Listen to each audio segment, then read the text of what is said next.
Not just defending, the reigning defending national champion coming up here. But Warren obviously doing well in this tournament as well. No slouch, no pushover. He's going to be, you know, hopefully able to put up a pretty good fight. If not win here. But Noah, the expert RPS player. Ooh,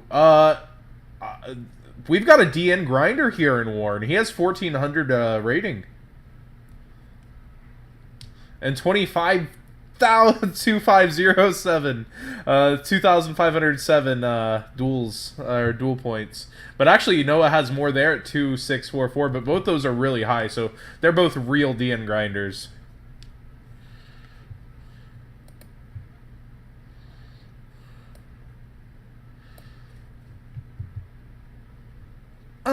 Effect. So yeah, it's Nomax C here.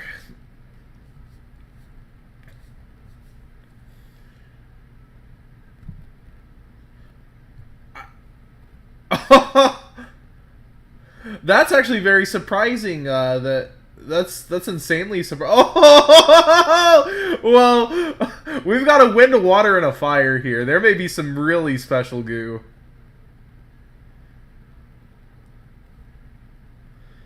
It may be. We're about to see some cards. Oh, it is.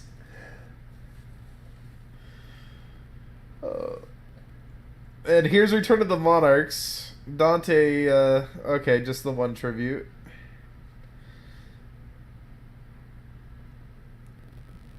He adds blue layer back to hand here, right? I thought he adds... When this card is normal summon, you can target a Super Quantum Grave and add to hand. He just didn't want to either put blue layer back in deck or at it.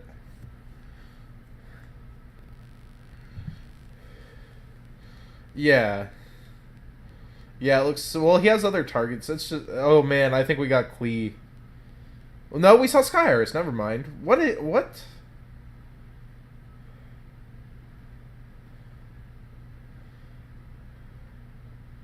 Oh, well, there's a dead card. A second Sky Iris. Oh, whoa! Oh, we've got some spice! I think we're in for a real feature. We're in for a treat. What?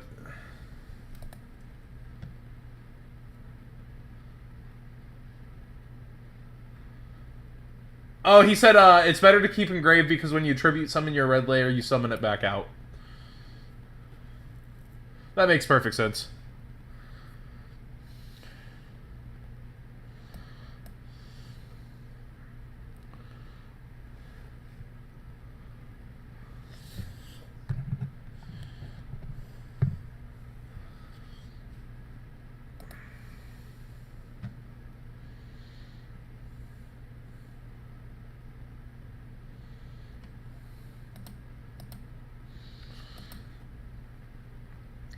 Do we have actually some kind of weird... Do you think it's some kind of Yang Zing hybrid? Like, Zephyr Zing? Yeah, because I think that's what it is, because Sky Iris gets tons of value with Yang Zings, and there it is. Look at my reads. Oof. But yeah, that's actually very strong.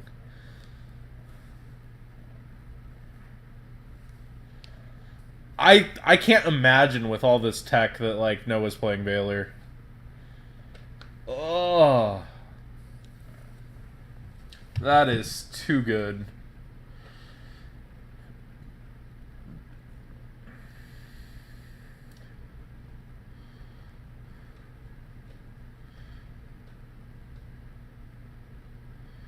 I don't know. I don't know what this man has access to. I don't know what he's trying to do. He's got the Chi-Win already, too.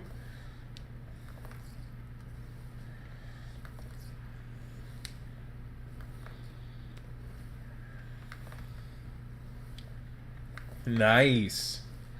But Noah's saying hold up here. He might Aether here. But, like, what happens if you Kuraz? Like, I guess the Xyz monster isn't bad to Kuraz, right?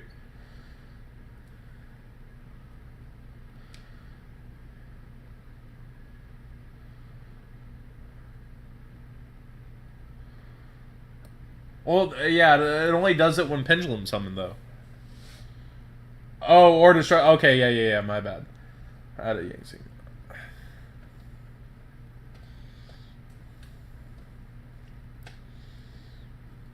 I'm surprised he didn't hit return.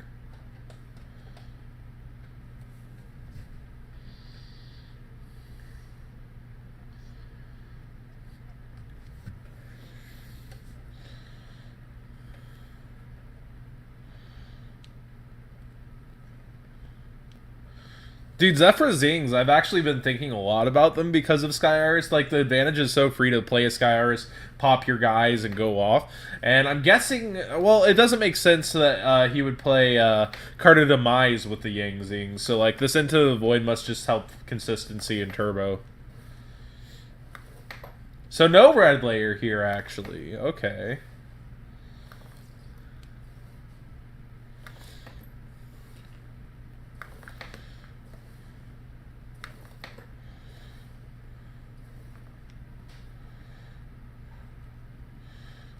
Yeah, he has. Yeah, he can Sky Iris his Chi-Win to have that ready. Bring out another. Have a guaranteed scale in hand, and man.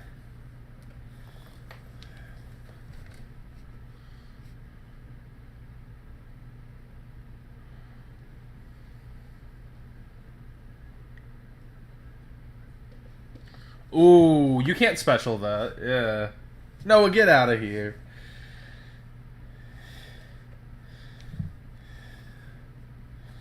The Brothers of Destruction. Yeah. Misclick. Yep. And there goes a Pant Prime. So he still has a Prime for chum blocking, too.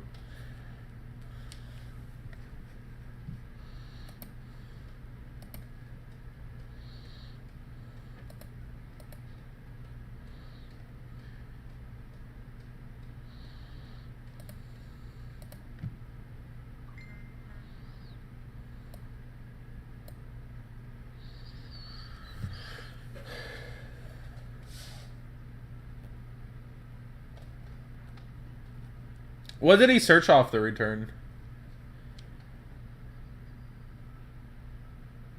Okay.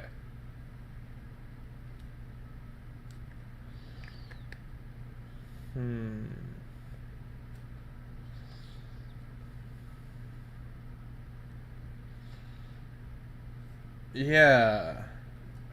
But I mean, there's another Aether loaded and another Kuraz ready. So now you have to play your cards a little more carefully.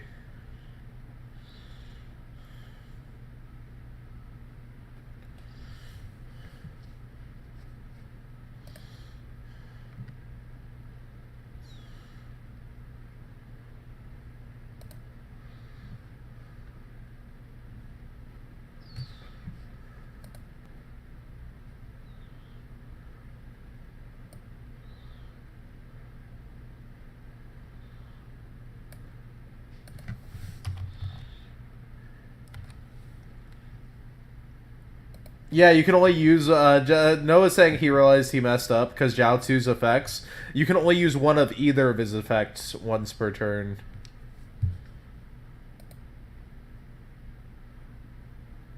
You get to say, yeah, like.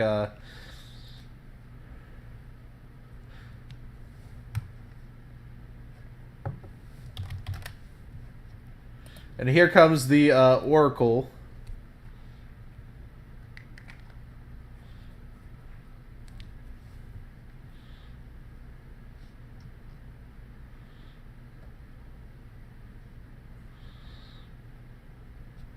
Ooh, what a scale. So Odd Eyes is going to fetch him something here also after Into the Void resolves. Can he do a synchro and overlay play here? Let's watch.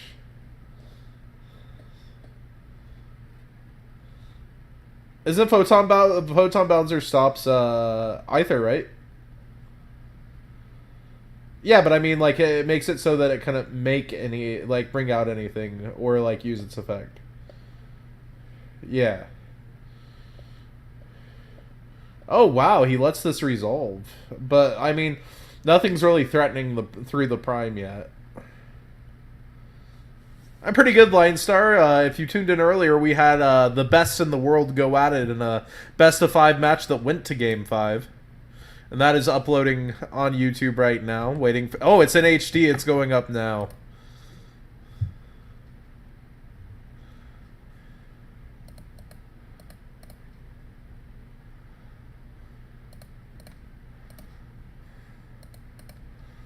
Another one.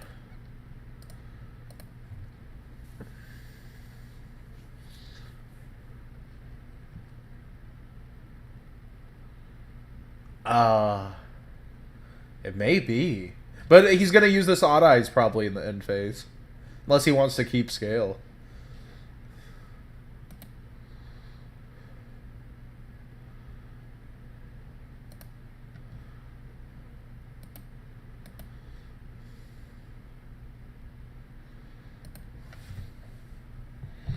We are in game 1, Lion Star. So double Baxia here.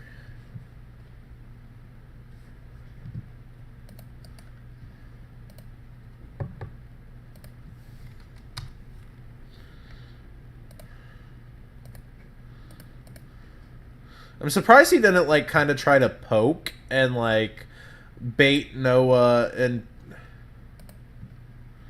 Yeah.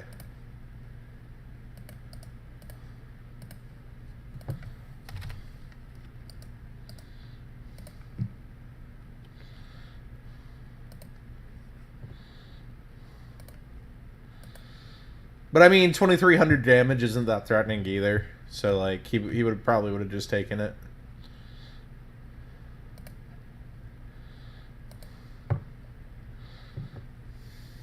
And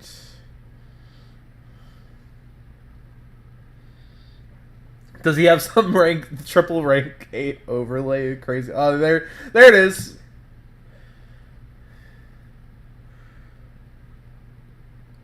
Well, yeah, now he forces the Prime to come out just to block 5,000 plus damage. Like, it's threatening on board enough to have 76 facing you down.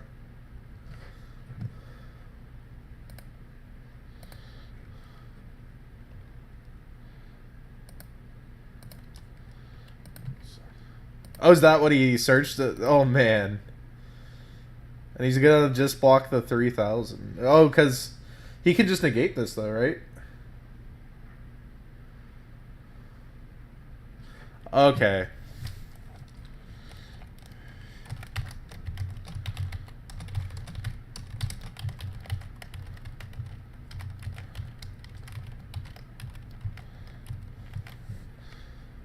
Yes, he is! What a field! What a setup!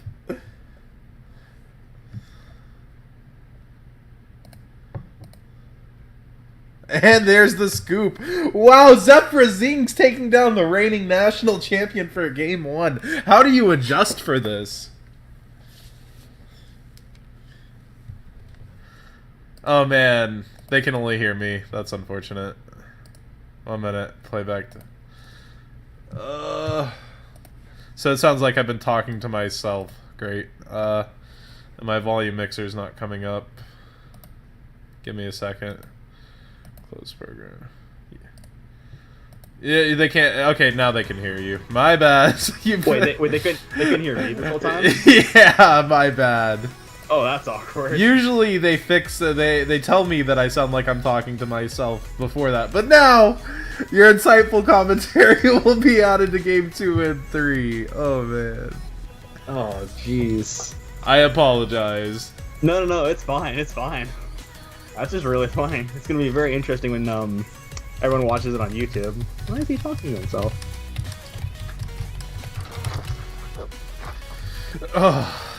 Alright, so Noah's choosing to go first here. I mean, after a game 1 like that, what can you really prepare for?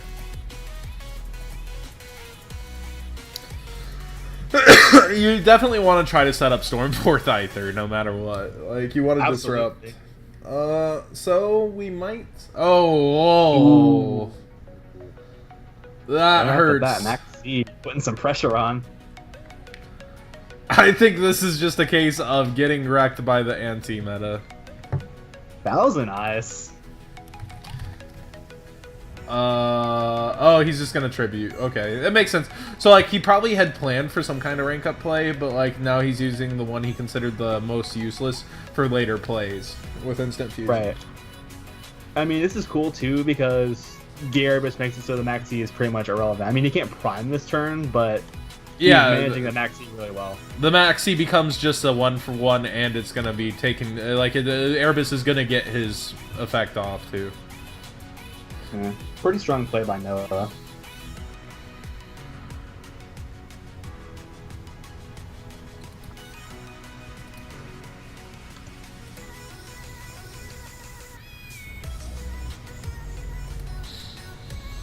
So we're doing triple tenacity, yes sir. So he probably already has the Aether loaded and is gonna get the Stormforth here. I Which assume. in and of itself, yeah, that sounds about right. Oh, no. He has Erebus. That's interesting. What could he really grab here, do you think? Just a Prime? Does he have another Pantheism, maybe? Could be. Oh yeah, he's shuffling again. He's like, give me the cards, right? Yeah. So that's powerful.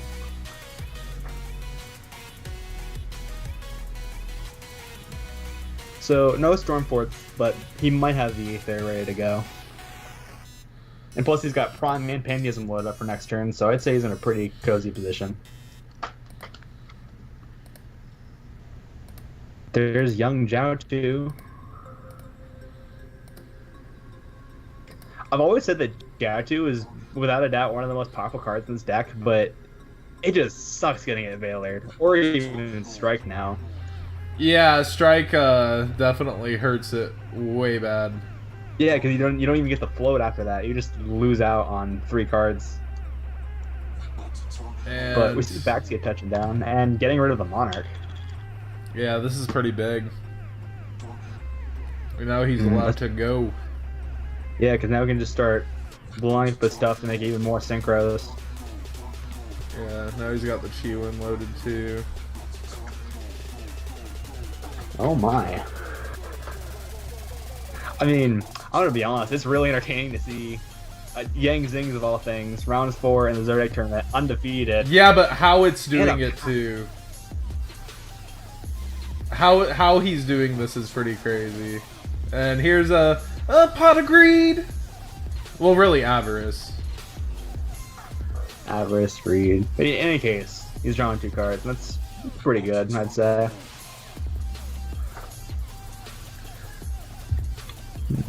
So, what do you do here to really start? You get here terraforming and do whatever you want. Man. Oh, Even better, Necro Valley, because now you can force the Prime out and just start pushing. yeah. And it's stopping the Pantheism for the next turn.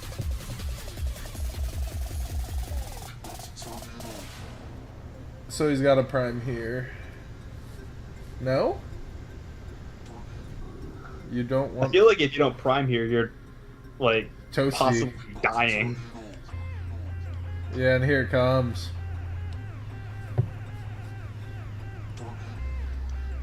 Wow, Yang Zing Turbo with Sky Iris. You know, when all the decks crashed during that ban list reset after like when all the DUEA decks kind of died together for a bit, the Yang Zing Zephyros were really coming up, and then they just disappeared even though they weren't hit at all, and they were doing a lot on DN. I recall that. Like, Yeah, I remember Jeff did pretty well at an ARG with them as well. yeah, They just sort of just stopped playing them.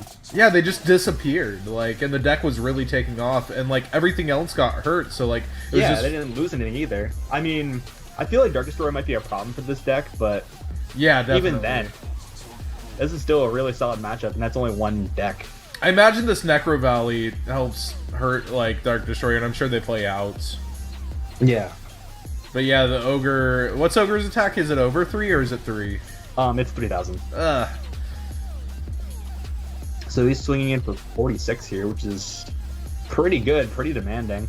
Yeah, especially with that 1,000 already gone. And there's another There's Harbinger. a Harbinger here to protect the Necro Valley, which will further stop Noah, or even get rid of Stormforth. Yeah, like we know he can't even Pantheism. He can't Prime. There's the Maxi off the start. We know there's an Erebus, and that's all we know among 4 cards. But one of your cards is gone. That's a spell, and you have an Erebus with 2 other cards. So it has to be like idea. He has to have like Idea Erebus here. But even then, he's getting draws off it too. So like, it's not even like it's good. It's a 1-for-1. The Maxi is a 1-for-1 on Idea. True. And then Erebus is able to deal with Necro Valley if you don't want. But Harbinger is probably the bigger problem. Oh! So that's a way of getting Erebus out of your hand. No. Oh. Drawing that Takatenborg. Yeah. Necessary evil. But it's really interesting to see both this tribute and overlay engine and Noah's Monarchs as well. The innovation in this match is through the roof. Yeah, a friend of mine in my team, Jinlock, Trenton Strap, when he like first got into Extra Deck Monarchs, he was really looking into the speedrun engine. I thought it was really solid because it's either 2 tributes, like you said, or it's Dante, which loads up all your good spells and traps. Or it's Grand Pulse or Corbage, like if you really have room. Yeah, like being able to deal with Floodgates too, like Mask of Restricted, without even committing your normal is just really solid. And Grand Pulse gets through Rivalry, which is a huge problem for you guys. Oh, for sure.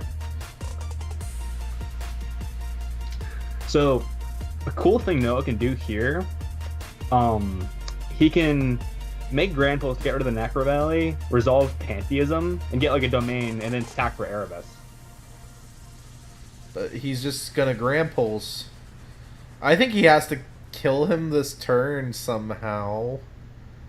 So he's gonna special. Like he's gonna use the Pantheism to get return. Special Prime, but he summoned this Grand Pulse in defense.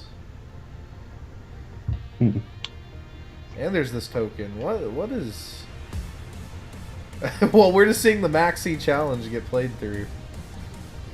I mean, you got to do it. I'm just giving him a bunch of Yang Zings. What's it gonna do? I get another tribute anyway. Oh, he's gonna draw cards.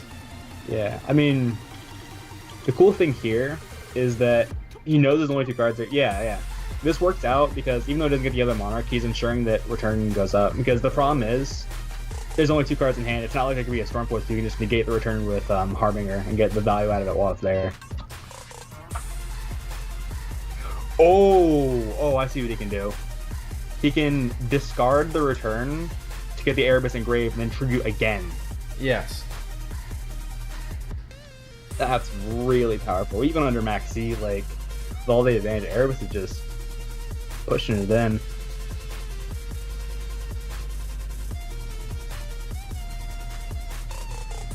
But you're gonna have 5 cards to your graveyard of hopes and dreams.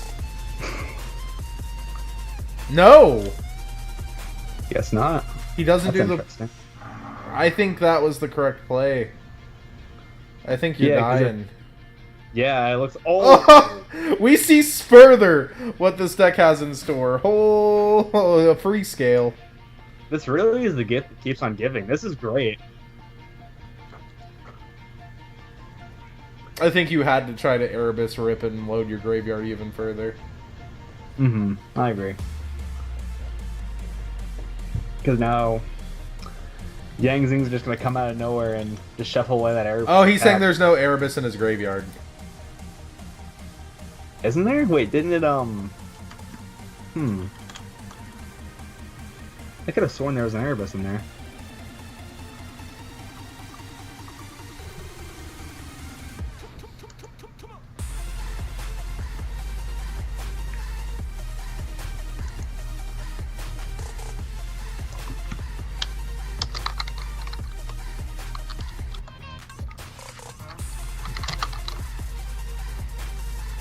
So really, just at this point, what do you want to make?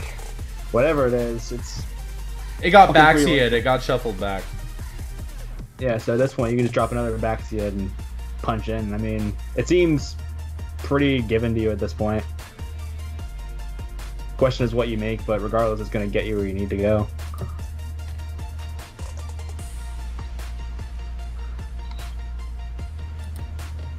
And here comes everything. Pen 4. How's that feel to say in Yang Zings? 4. In Yang Zings. Especially because, like, a big problem with this deck, too, is that you open up too many Yang Zings, like, without a scale. You just can't do anything. You just have to set, pass, float, float. No tuners, though. That's interesting. Oh, wait. I forgot the Pendulum Dude's also a tuner, so...